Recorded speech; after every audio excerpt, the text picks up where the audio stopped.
Tēnā koutou YouTube, mai hoki mai. So, I wanted to talk a bit today about tips and tricks that I've learned about when I'm binding Toki since I made the first video of the basics of how to do this.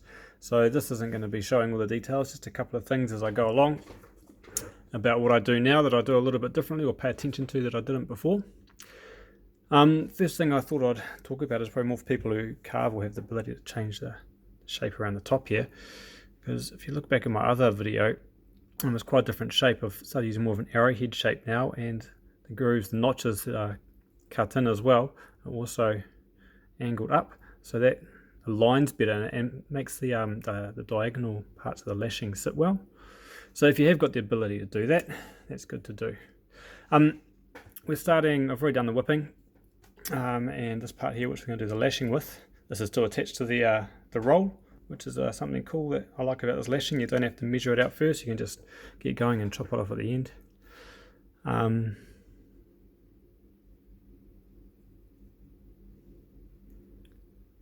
So if you're not sure about the whipping or how to do this, check out my original video on how to do a Toki lashing, which I'll put a link in at the bottom.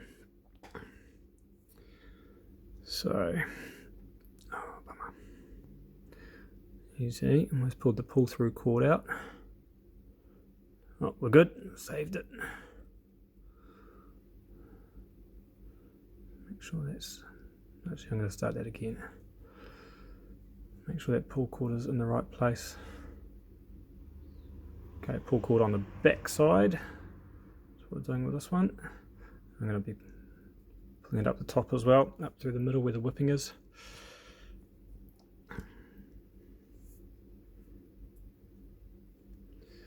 Alright, so the way you start is really has a massive impact.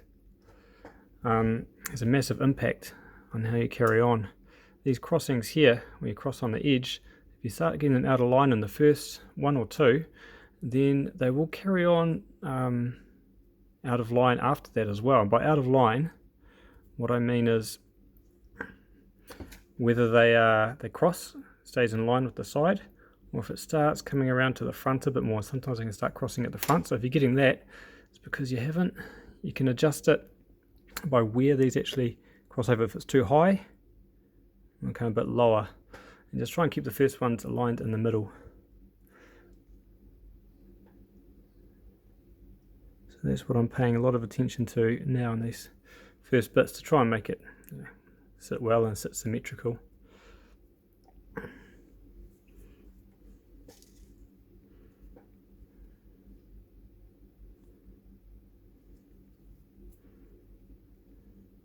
Now you can do this too tight. I've done some which are too tight and it starts pulling in the wrong places. How's it going? Yeah, I think that's okay.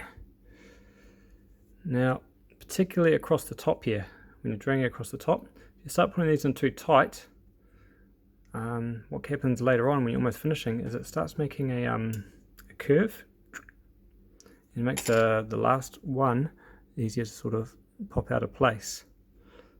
So you want it firm, but not super tight. The other thing that I started doing, you see me doing it now, is twisting the thread, because these threads are actually flat, to make sure it stays flat the whole time. So if you look at this part out here on my hand, it's starting to get all twisted, and that's because on the actual Toki I'm making an effort to keep it flat. See, so that part there's got twisted, so I'll untwist that before I lay it on there, and that ends up giving it a nicer flush finish as well. You can see it all getting twisted here, so I'm going to try and pull all these twists out a bit, get them out of my way.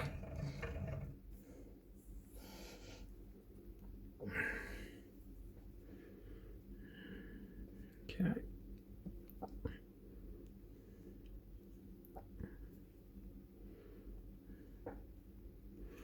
Start to see the crosses down the side starting to form.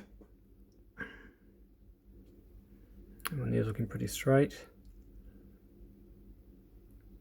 And that one there is looking alright too. Keep twisting to make it flat.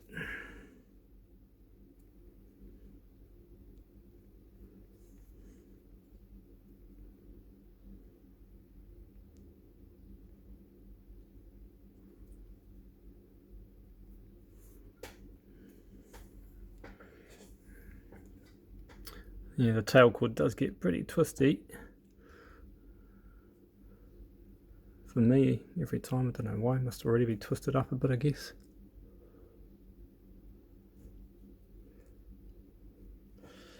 So this bend that can start happening, it happens across here. You can see it's starting to happen on this one a little bit. So a bit of a bend from up there down to here.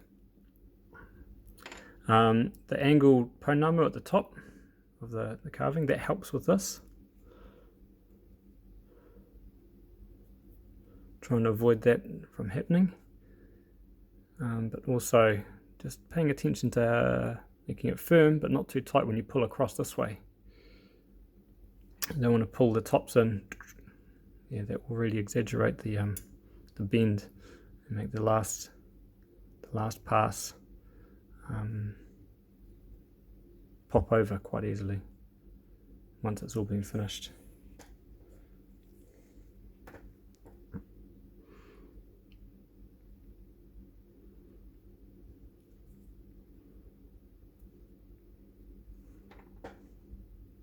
I guess the other thing that I didn't mention at the start, which I've done with this one, is I haven't, I'm not doing a 3-plait for the main necklace cord on this. This is actually a braid. There you go. They call it a simple 8 braid. Nautilus in New Zealand sell this. Yeah, it's really nice and soft. Actually quite nice to wear. Just as strong as a 3-plait. It does speed up the process a bit when you've got that part all ready to go.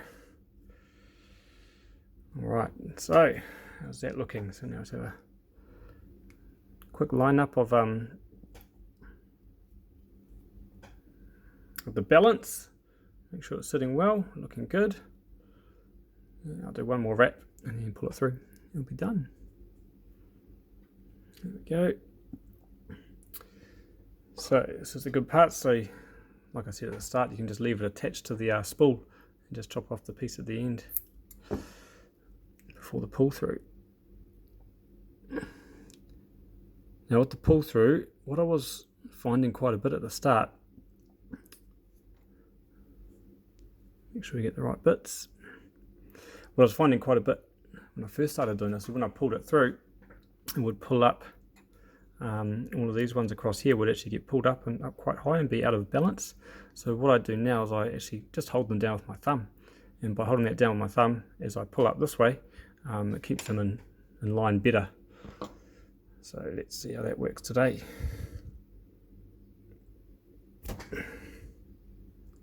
Hasn't worked super well, but you can see where it's, yeah, so I've pulled these ones under a little bit, but they're still okay. Still a nice tight Toki lashing there. You can clip off those 2 bits at the top.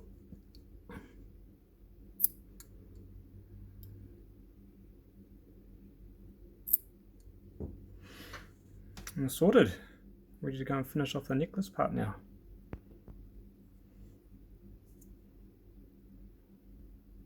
Right, hit me up any questions. I'm always happy to help. Ngā mihi, tēnā koutou, tēnā koutou, tēnā koutou katoa.